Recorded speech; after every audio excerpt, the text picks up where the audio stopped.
Everybody loves a box, especially an exciting looking box. Something absolutely fascinating about what is in the box. And this is a box full of goodies because it contains some of the most priceless Oriental incenses. It's like when the wise men brought the baby Jesus gold, frankincense, and myrrh. These treasures, including a pair of scissors for dealing with these things, I think they're actually 17th century English candle snuffers, but they handle incense very well. And then there's very exotic incense from Nepal in here, which we'll see something more about later. You know, it seems sort of ridiculous to talk about incense on TV. In England, you know, they call TV the telly. And I'm going to try and make it the smelly. Although that's electronically impossible and probably will be possible someday, the curious reason why we haven't investigated that kind of thing. Because I wonder if you realize that the sense of smell is our repressed sense, the one that we aren't really very proud of. For example, if I ask you, do you smell? It seems somehow a little bit of a rude question. There's a famous story, you know, about that great British literatus, Dr. Johnson, who got onto a stagecoach one day. And this was in the 18th century when people didn't bathe as much as they do today. And shortly after, a lady got onto the stagecoach and sat opposite him and said to him, "Sir, you smell." He said, "On the contrary, madam, you smell. I stink." And so you see how in this way, even in those times, the word smell had a bad odor. And it's curious also, there are only 4 adjectives in the English language that apply specifically to the sense of smell. We have acrid, pungent, fragrant, and putrid. We have ever so many adjectives from taste, which we apply to smell, from plants, when we say something is musky, or something of that kind. But we really aren't very conscious of the sense of smell. And yet, although we are not conscious of it, it exercises an enormous influence upon us. Just because we're not conscious of it. I believe that instant likes and dislikes that we have for other people, that are sometimes completely irrational, are based on an unconscious apprehension of whether we do or don't like their smell. You know, too, how smells are so powerful in evoking memories. Something you smelled as a child. Say, the smell of fresh coffee being cooked early in the morning, or bacon frying, or leaves being burned on an autumn day. All these things evoke very vivid emotions and feelings of our childhood in the past. But you know, when people talk about very deep things, they never talk about the sense of smell. They talk about touch, vision, and even taste and hearing. For example, we hear about the vision of God. In the Catholic Church, it is said that the highest thing to which man can attain, or to which the angels can attain, is the beatific vision, to see God. And the prophets would hear the word of the Lord. And in one of the Psalms it says, "Oh, taste and see how excellent the Lord is." Taste and see. But no one ever had the idea of smelling God, of having not just the beatific vision, but the beatific smell. This has never been brought out. And yet, curiously enough, throughout the whole history of religions, until we got to what is called the phenomenon of the Protestant nose, we've had incense. Hindus use incense, Buddhists use incense, Mohammedans use incense, Catholics use incense. But there came a break at the time of the Reformation when incense was somehow given up. Oh, Hebrews use incense too, or used to. And why is this? Why this repression of the sense of smell? I don't fully know the answer to that question, except to say that I do know that it is repressed. And that it's a shame we're depriving ourselves of a whole world of wonder, because the nose is just as sensitive as the ears, and there can be music for the nose in the same way as music for the ears, and the same way as there can be glories for the eyes, there can be glories for the nose. And I don't know why we're so diffident, so uptight about admitting that we have noses, because, of course, we very well recognize that animals have the most incredible senses of smell and can detect all sorts of things, open up to themselves a whole new world of experience by simply using their noses. Now, if you don't use your nose, you are really in just as pitiable a condition as somebody who was born blind or deaf. You've lost a whole sense. And so there is a whole art of smell. I don't know one half of it, and that is the art of perfumery. But I do know that a very skilled manufacturer of perfumes is a person who gets a very beautiful lady and gently and unostentatiously sniffs the natural odor of her body.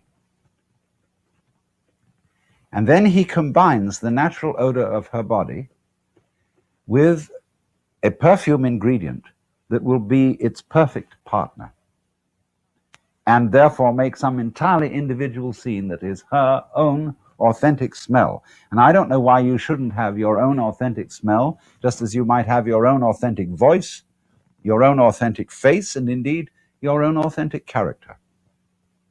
But the mysteries of perfumery are closed to me, not, however, the mysteries of incense, and I know quite a bit about them. And I thought I would try, although television is kind of an inconsistent medium to use, to show you some of the mysteries of incense. Now, of course, everybody knows that incense is widely sold in the United States of America and in Europe, and you can buy it in the dime store. But the ordinary incense which is sold to you is usually black in color or purple in color.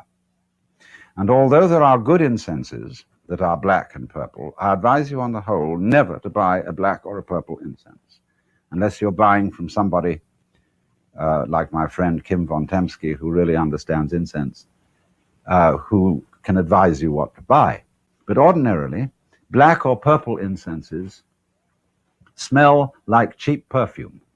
Bad incense always has at the back of it a soapy smell, whereas a good incense has a woodsy or resinous or floral smell. But it should never have that feeling of having a soapy ingredient. Now, absolutely basic incense for the Orient is sandalwood. And this is a trunk of sandalwood on which are written the Chinese characters: bird, sound, flower, perfume. So from the bird, sound; from the flower, perfume. That's basic sandalwood. And sometimes a piece of this type is made into a statue, as this charming Hindu goddess. But generally speaking, sandalwood is the basic incense, and it comes in various forms: in chips, and it comes in powder, and it comes in sticks. Now, in order to burn incense, you need a basis of charcoal. The thing to do is this. The best way to burn incense is to have a bowl with sand in it. And get charcoal, which you can buy from ecclesiastical shops, which is impregnated with saltpeter so that it lights itself. See? You can use ordinary charcoal that you use for a barbecue, but I don't recommend it. It will work. And then you get this charcoal going.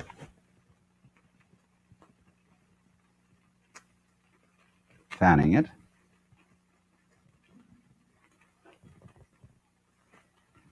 It's fun because it sputters and spits all over the place.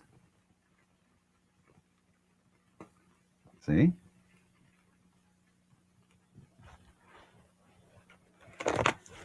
Then after that, you take a chip of incense wood and just place it on it. See? And slowly it will heat up and you'll find the whole room marvelously impregnated with this curiously sweet, woodsy smell that isn't icky sweet. You know, really, there are three basic kinds of incense. Temple incense, punk for scaring off insects, and boudoir incense. Boudoir incense is very, very erotic in perfume. Temple incense is very pure. It has the feeling of high mountain forests, of loneliness. And so this is the chip form of sandalwood. Then there's the powder form of sandalwood. You just put a pinch on like that, you see. Also, you can use powdered sandalwood for rubbing into your hands. See, now I have round my neck what the Japanese call a juzu. It's a Zen Buddhist rosary.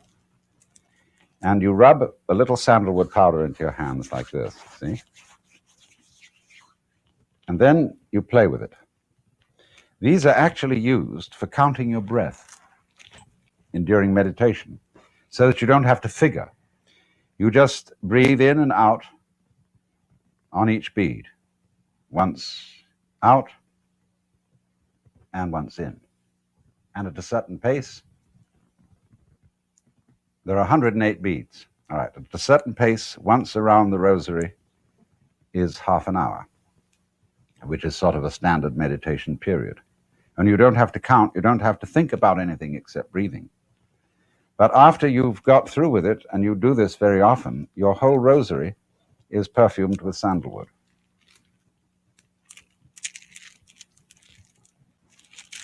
Now, another very wonderful kind of wooden incense. I'm going to move this off for a moment. You know, incense comes in the most extraordinarily beautiful packages. Look at this. This is from a great incense shop in Kyoto on Teramachi or Temple Street, where they sell every kind of exciting incense, marvelous inks, brushes, paper, all sorts of goodies. And you see how they fold the package. And inside are these little squares of a wood which they call in Japanese ginkgo. You don't confuse that with the ginkgo tree. Ginkgo is aloes wood.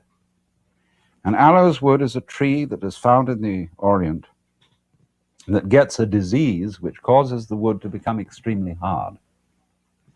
And that very hard wood is an enormously expensive luxury. It's, you know, the disease of the tree is like the pearls in the oyster, that somehow out of disease comes something beautiful. And you also can burn aloes wood on charcoal. And this has one of the most marvelous perfumes in the world. This really is the high forest.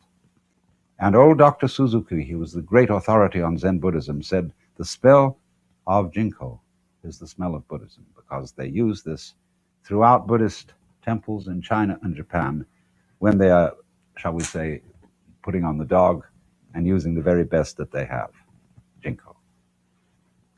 It comes in these flat squares, but it also comes in granular form. And this is really rather easier to use when you can just sprinkle it on the charcoal.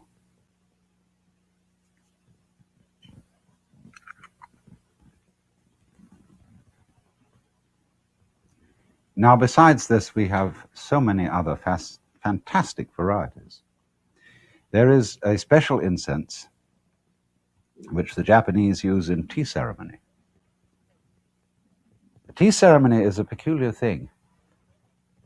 It's a ceremony that is, as it were, non-religious and yet very religious.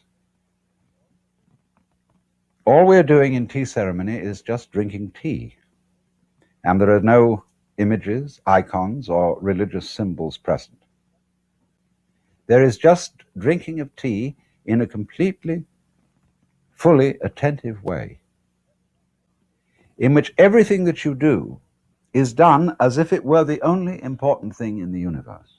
You see, tea ceremony is completely living in the present, being absolutely with what you're doing, but in a kind of relaxed, easy way, living in the eternal now, which is actually the only place there is to live. This particular vase, with its curious little ivory top, was originally a jar used for pills or herbal medicine in Japan. But the masters of the tea ceremony felt that these were so elegant that they used them as incense containers for the ceremony. This isn't quite the right way to do things, because this is using a, people get fussy because I'm using a non-Japanese thing for a Japanese object. But this incense is made of very small black balls, and I've never been able to figure out what on earth they put into it, but it has an absolutely distinctive smell associated with the tea ceremony. It's lovely stuff.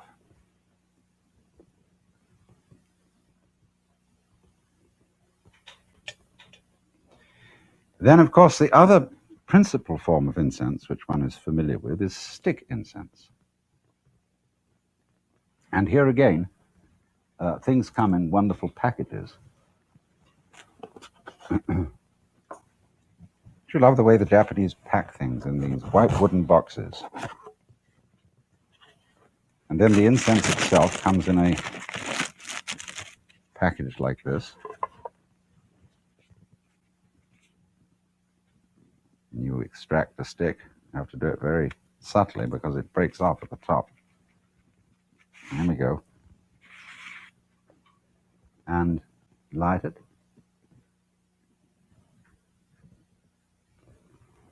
Blow it out. And again, stick it in a bowl of sand. It's the easiest way to handle it. This particular incense is based on sandalwood. When you buy Japanese incense, usually the green sticks are based on pine.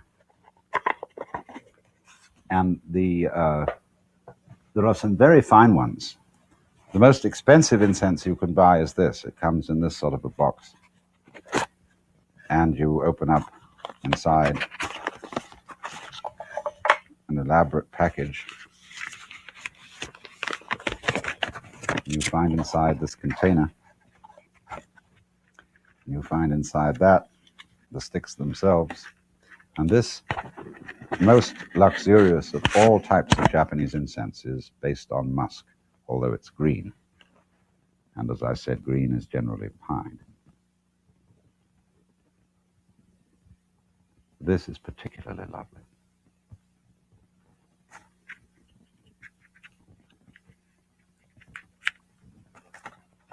Then you can find amazing stick incense from Tibet.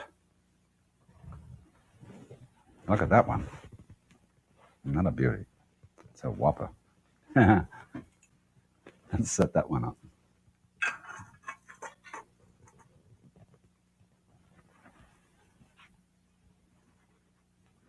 This is more, I regard this as a punk. And that's not to say, that's not a bad thing to say, like you say someone is a punk. Punk has the sort of smell of autumn leaves. And this is just a little richer. It's very good for keeping away mosquitoes, and you can set that up in a thing like this. This is a jar full of earth, so that it will hold the thing. Then the similar marvelous incense sticks from, these are from Nepal.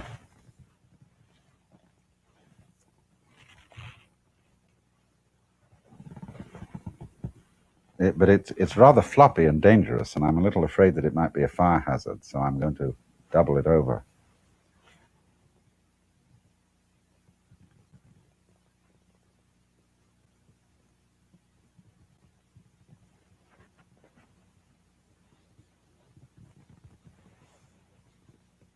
Again, this is a coarse incense, and I have a special liking for coarse incense, as distinct from the ones that are too icky perfumed.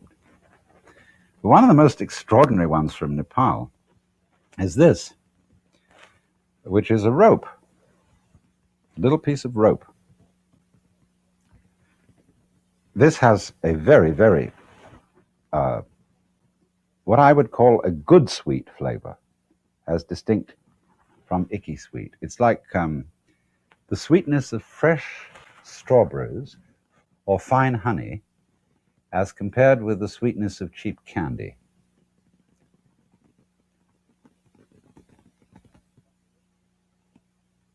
It's frustrating that I can't convey these smells to you in words. Same sort of frustration one gets in trying to describe color to the blind. Although sometimes you can get very close to it. I have a friend, a girl who was born blind. And maybe I mentioned her on one of these programs, but she has no idea what darkness is. And so I had to try to give her an idea of what the stars are, why we love the stars. So I said, look, imagine when you touch the edge of something, you feel the edge. Then you move your hand away and nothing obstructs your hand. So there is space, nothing obstructing. Now imagine if you could put your hands out and feel around yourself a large collection of randomly distributed prickles, sharp points. Only they don't hurt you. They don't hurt you like the point of a needle. They're a kind of pleasure pain. I mean, if I were to give you a friendly smack on the behind, you wouldn't interpret it as being an assault. You would say it was a friendly smack, and therefore it was okay. So in the same way, we get this impression with the things we call our eyes of a friendly prickle coming at us from all over space when we can see them at night. So we try and translate the language of sight into the language of touch. And so likewise, we have this difficulty in talking about smell to people who, as G.K. Chesterton said, they haven't got no noses, and goodness only noses the noselessness of man. Well, now, there are other interesting things here of different varieties of incense. I want to introduce you to this particular thing. Have to be careful with handling incense as it gets hot. And I shall have to use my fire magic. You know, people walk on fire, and You do this by making friends with fire. You mustn't be too frightened of it. Here's a wonderful gadget. It's spiral incense, which comes from Pakistan.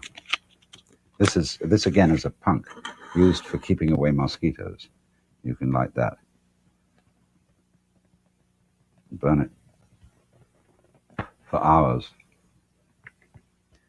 Keep your insects away. And then there's another interesting form of spiral incense, which is this, where a symbol is laid out in incense. Sometimes a religious symbol or whatever, and you light it at the beginning, and it crawls all the way along until the symbol is outlined in black.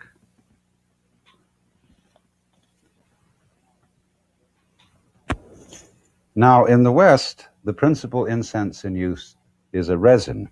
Frankincense is really basic to incenses used in the Christian churches, both of the East and of the West. And the delightful thing about using frankincense is the censer or thurible with which you swing it. And I mean swing it. It's just as charming to use. Do you remember in the last program we got fascinated with swinging an orange? And in the same way, you can swing this thing and even swing it right around without it coming out.